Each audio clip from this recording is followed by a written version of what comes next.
ఇచ్చినందుకు. నా పేరు డాక్టర్ రాకేష్. నేను ఆర్థోపెడిక్ సర్జన్. మెయిన్గా నేను hip and knee joint replacement specialist. అది కాకుండా knee arthroscopy and sports injury specialist. So basically మనం రొటీన్గా జనరల్ ఆర్థోపెడిక్స్ ట్రామాలో అంటే యాక్సిడెంట్ కేసెస్ కానీ, సార్ చెప్పినట్టు హైట్ నుంచి పడడం కానీ, స్పోర్ట్స్ ఇంజరీస్ కానీ, ఎటువంటి ఫ్రాక్చర్లు అయినా కూడా మా దగ్గర అన్ని రకాలుగా అన్ని బోన్స్ ఫ్రాక్చర్స్ ట్రీట్మెంట్ అనేది ఫెసిలిటీ ఉంది. ప్లస్ ఏదైతే ఏ యాక్సిడెంట్ కేసు ఉన్నా కూడా అవి అన్ని సర్జరీలో ఆరోగ్యశ్రీ కానీ, ఈహెచ్ఎస్లో కానీ, జిహెచ్ఎస్లో కానీ మెడికల్ హాస్పిటల్లో కంప్లీట్గా క్యాష్లెస్లో అవుతాయి. అన్ని రకాలుగా ఇన్సూరెన్స్ కూడా కేసెస్ కూడా అవుతాయి.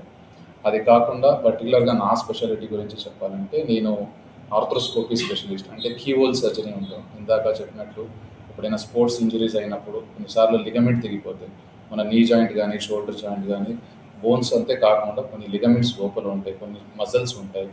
సో అవి గట్టిగా పట్టుకుని ఉంటాయి జాయింట్ని, అవి స్టెబిలిటీ ఇస్తుంటాయి. కొన్నిసార్లు చిన్న చిన్న ఇంజురీ వల్ల లిగమెంట్స్ అనేది కట్ అయ్యి కొన్నిసార్లు ఇట్లా జాయింట్ తొలగడం కానీ, ఈ షోల్డర్ జాయింట్ అనేది బయటికి రావడం కానీ, ఇట్లాంటివి ఇంజురీస్ అవుతూ ఉంటాయి. ఆ ఏరియా నా స్పెషాలిటీ. దానికి కీహోల్ సర్జరీ అవసరం ఉంటుంది. అంతేకాకుండా కొంతమంది వయసులో ఉన్న వాళ్ళే, ఎక్కువ వయసు ఉన్న వాళ్ళు, లైక్ మోర్ దాన్ 60 years ఉన్న వాళ్ళు చిన్న చిన్న దెబ్బలకి అంటే బాత్రూమ్కి వెళ్తారు, కింద పడిపోతారు.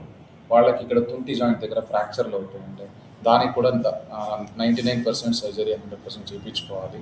కొన్నిసార్లు ఇక్కడ భుజం దగ్గర కొన్ని 4 కణితలు ఉంటాయి, రొటేటర్ కఫ్ మజిల్స్ అంటారు. కొన్నిసార్లు అవి కూడా కట్ అయ్యే ఛాన్స్ ఉంటుంది. ఏం లేదు, చిన్నగా ఇట్లా నడుచుకుంటూ వెళ్తుంటారు, కింద పడతారు, సడన్గా ఒక రోజు నుంచి చేయి పైకి లేపడానికి రాదు.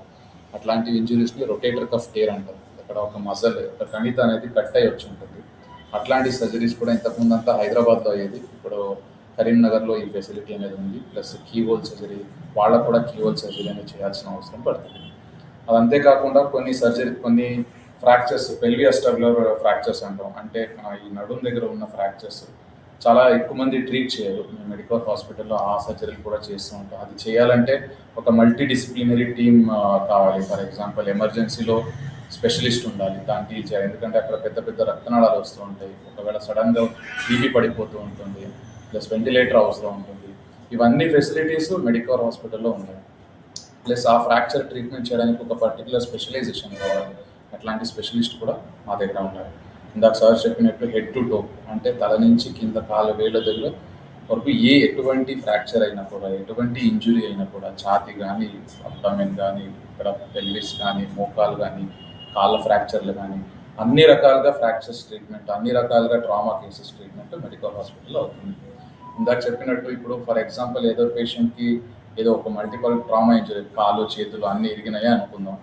వాళ్ళు ఇక్కడి నుంచి అక్కడ దాకా హైదరాబాద్కి వెళ్ళాలంటే కూడా మధ్యదారిలో ఇక్కడ అక్కడికి వెళ్ళేసరికి చాలా అంటే చాలా బ్లడ్ లాస్ అయిపోయి ఆ గోల్డెన్ పీరియడ్ అని ఒకటి ఉంటుంది. ఆ పీరియడ్లో వాళ్ళకి ట్రీట్మెంట్ అవైలబుల్ ఉండక చాలా అంటే చాలా కేసులు వినుంటాం. నేను ఇంతకుముందు వర్క్ చేసినంత గవర్నమెంట్ హాస్పిటల్ హైదరాబాద్లో, ఇక్కడ ఎంతోమంది ఇక్కడెక్కడ మధ్య పాస్ లేకుండా డైరెక్ట్గా అక్కడికి వచ్చేసి బ్యాడ్గా అయ్యి అక్కడ చనిపోయిన చాలా కేసులు మేము చూసాం. ఈ మధ్యలో ఒక చెక్ పాయింట్ లాగా ఇట్లా కరీంనగర్లో ఇంత మంచి ఫెసిలిటీ ఉండడం అనేది చాలా మంచి విషయం. ఇది అందరూ ఉపయోగించుకోవాలి. ప్లస్ ట్రీట్మెంట్ పరంగా చెప్పాలంటే అన్ని రకాలుగా స్పెషలిస్ట్ డాక్టర్స్ ఉన్నారు. ఇట్లాంటిది ఒకటి లేదు అన్నట్లేదు. ఆల్రౌండ్ 24/7 ట్రీట్మెంట్ అవైలబిలిటీ ఉంటుంది. ప్లస్ ఈ స్కీమ్స్లో అయితే ఆరోగ్యశ్రీలో అన్ని రకాలుగా ఎముకలకు సంబంధించిన ఫ్రాక్చర్స్ అన్నిటికీ ట్రీట్మెంట్ అవుతుంది. ఈహెచ్ఎస్లో అవుతుంది, జిహెచ్ఎస్లో అవుతుంది, ఇన్సూరెన్స్లో అవుతుంది. ప్లస్ ఈ లిగమెంట్ సర్జరీస్ అయితే దానికి ఎంత తక్కువ అయితే అంత తక్కువలో సర్జరీ చేయగలుగుతాం. ప్లస్ ఈహెచ్ఎస్లో అయితే మోకాలు మార్పిడి ఆపరేషన్, జిహెచ్ఎస్లో కూడా మోకాలు మార్పిడి, తుంటి మార్పిడి ఆపరేషన్స్ అవుతాయి. ఇన్సూరెన్స్ కేసెస్లో కూడా ఈ మోకాలు మార్పిడి ఆపరేషన్ అవుతుంది. సింగరేణి అనేది ఫెసిలిటీ కూడా మా మెడికల్ హాస్పిటల్లో ఉంటుంది. సో అందరూ దయచేసి ఎటువంటి ఎముకలకు సంబంధించిన, లేదంటే కండరాలకు సంబంధించిన, భుజానికి సంబంధించిన, మోకాలకు సంబంధించిన ఎటువంటి ప్రాబ్లమ్స్ ఉన్నా కూడా మెడికల్కి వస్తే అన్ని రకాల ట్రీట్మెంట్ మనం అందించగలుగుతాం. Thank you.